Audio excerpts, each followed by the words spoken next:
Today is a long-awaited day. So, camper van's outside, and it's got the piano in it.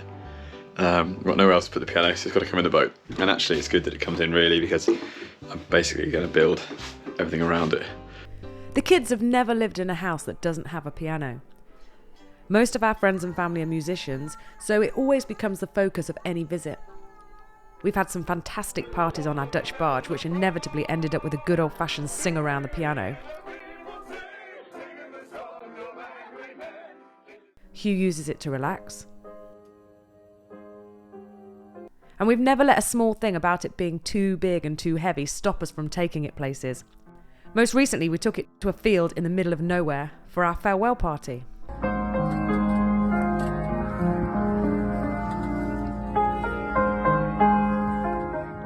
So recently, about a month ago, we took the decision we're not going to use a full-size piano.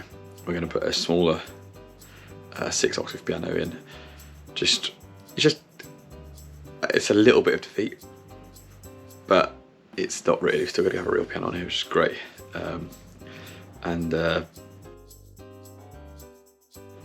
It's smaller, but the problem is it's a tiny, tiny bit taller.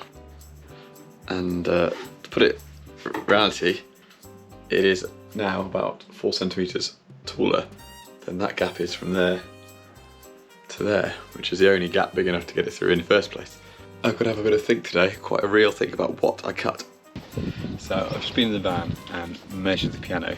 If I don't include the casters, the wheels on the bottom, it's 98 centimetres long. So 98 we need. This is, exactly 960 mil.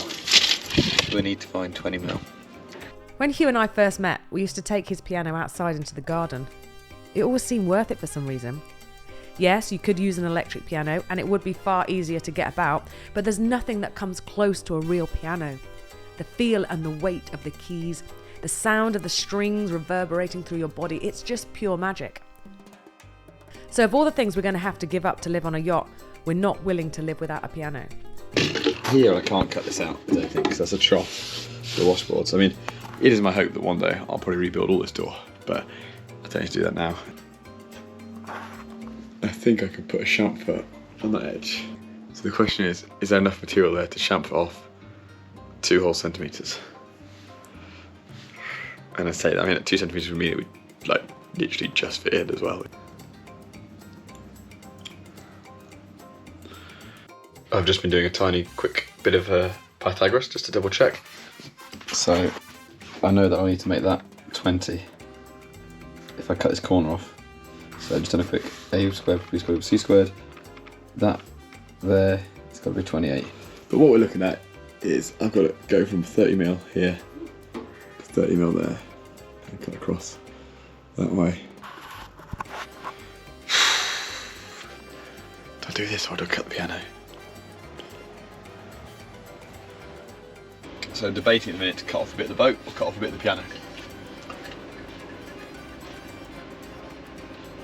My instincts now are towards cutting off a bit of the piano. Piano's outside. All the keys are stacked up.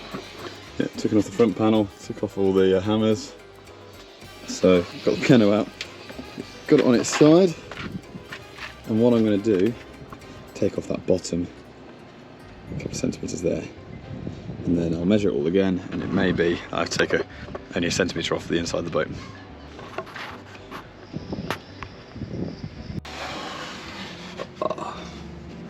So give it a clean out while we're there.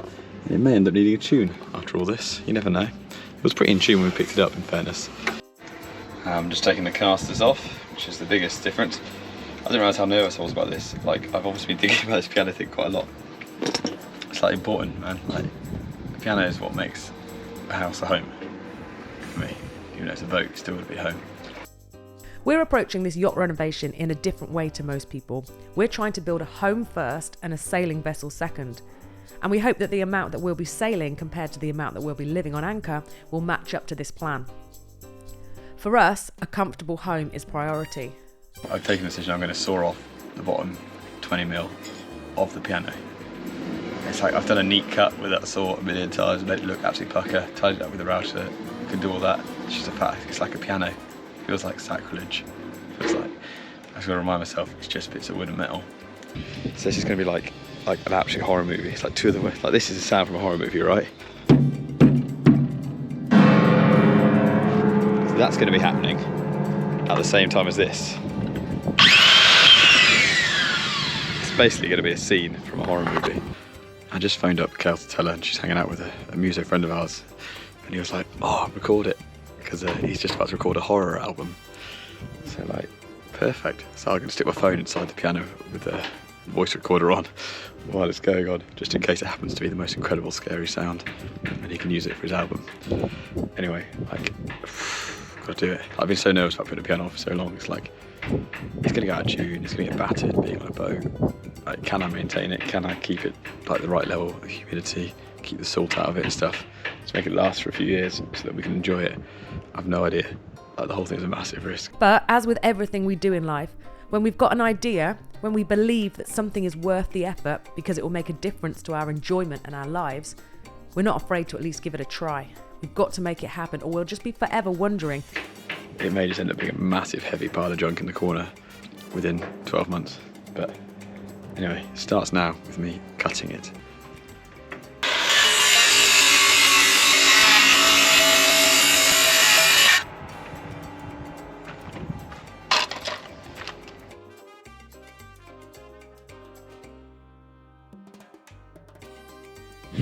Last cut.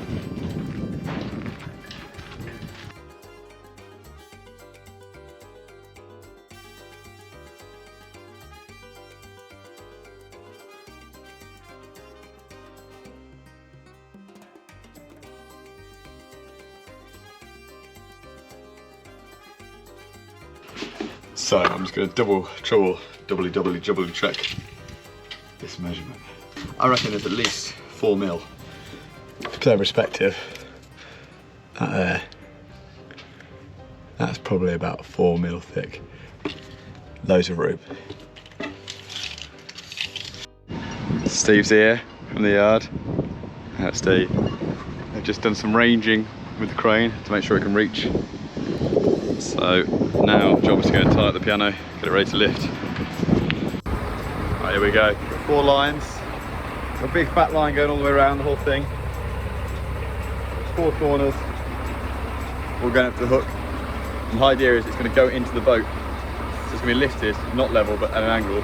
So when it comes to the entry, we can just slide it in. And then I've got an extra 2 lines for backup, and a little tail hanging off the bottom. Should we fine? Yeah.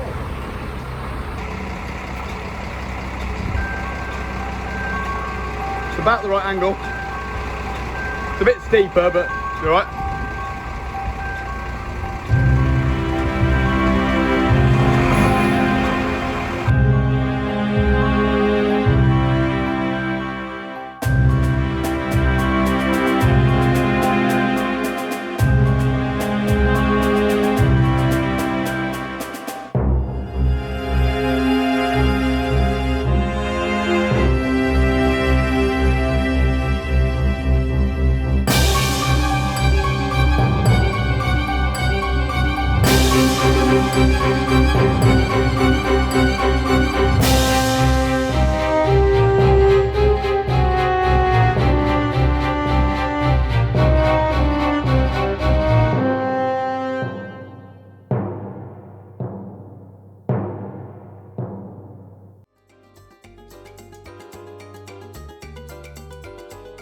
I'm sure there are lots of strong opinions against doing this, and probably a lot of safety issues that we haven't even considered. And you might be watching this right now just shaking your head in complete disapproval. But we need to give it a go. Piano's in the boat. Big sigh of relief. Went in without too much hassle. I think with a slight, there you go. Made a slight mark on there.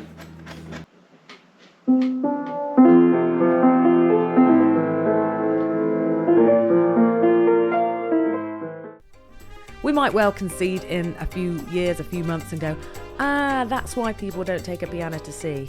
Or maybe it'll just work out, I just don't know. I'd like this piano to become like a focus point. and for people from all over the world to come on board and play us a tune and tell us their story. Who knows, this could be a great podcast idea.